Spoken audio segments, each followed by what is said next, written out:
The Mediterranean diet's emphasis on fatty fish represents one of the most evidence-based nutritional recommendations we have. The omega-3 fatty acids EPA and DHA found in fish provide anti-inflammatory, neuroprotective, and cardiovascular benefits that are difficult to replicate from other sources. But here's where it gets complicated. We're simultaneously dealing with concerns about mercury contamination, sustainability, and significant variability in omega-3 content across different species. Let's start with the science. EPA and DHA are long-chain omega-3 fatty acids that incorporate into cell membranes throughout your body, particularly in the brain and cardiovascular system. They reduce inflammation by competing with omega-6 fatty acids for enzyme pathways. They decrease triglyceride levels substantially, they reduce platelet aggregation, and they may help maintain normal heart rhythm. The evidence for cardiovascular benefit is strong enough that the American Heart Association recommends at least 2 servings of fatty fish weekly. But not all fish are created equal.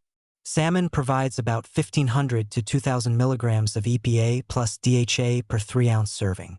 Sardines and mackerel are similarly rich. Tuna varies widely. Bluefin is high in omega-3s but also very high in mercury. Cod and tilapia, despite being fish, provide minimal omega-3s.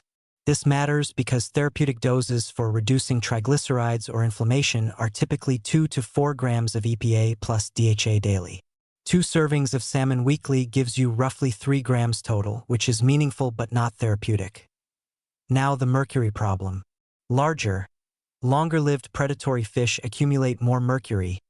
Swordfish, shark, king mackerel, tilefish. These should be avoided or extremely limited.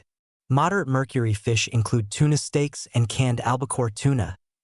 Occasional consumption is fine for most adults, but pregnant women and young children should avoid them. Low-mercury options include salmon, sardines, anchovies, herring, trout, and canned light tuna. These can be consumed liberally. The sustainability question complicates this further. Wild salmon from Alaska is generally sustainable. Atlantic salmon is almost entirely farmed.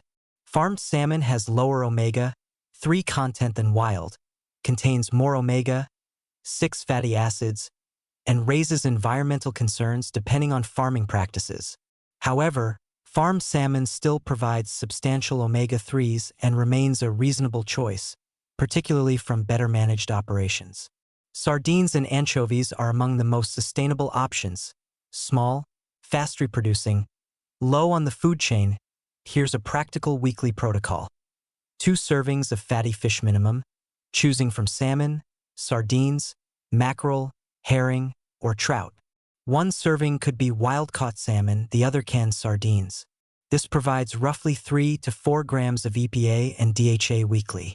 For people seeking higher intake, say those with elevated triglycerides, a 3rd serving or supplementation becomes relevant. Fish oil supplements are controversial. They provide EPA and DHA without mercury, but oxidation is a concern. Fish oil degrades into harmful compounds when exposed to air and light.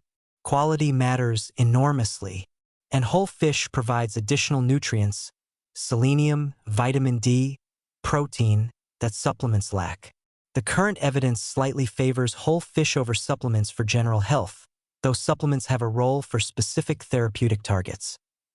Preparation affects omega-3 preservation. Gentle cooking methods, baking, poaching, steaming, preserve omega-3s better than high-heat grilling or frying. Pairing fish with antioxidant-rich foods like vegetables or using lemon juice may reduce oxidation during cooking. For people who genuinely dislike fish, this creates a problem. Plant-based omega-3s from flax, chia, and walnuts provide ALA, which converts to EPA and DHA, but the conversion rate is very poor, typically 5 to 10%. Algae-based DHA supplements offer a direct source without fish, but they're expensive. The honest answer is that getting optimal omega-3 intake without eating fish is difficult and probably requires supplementation.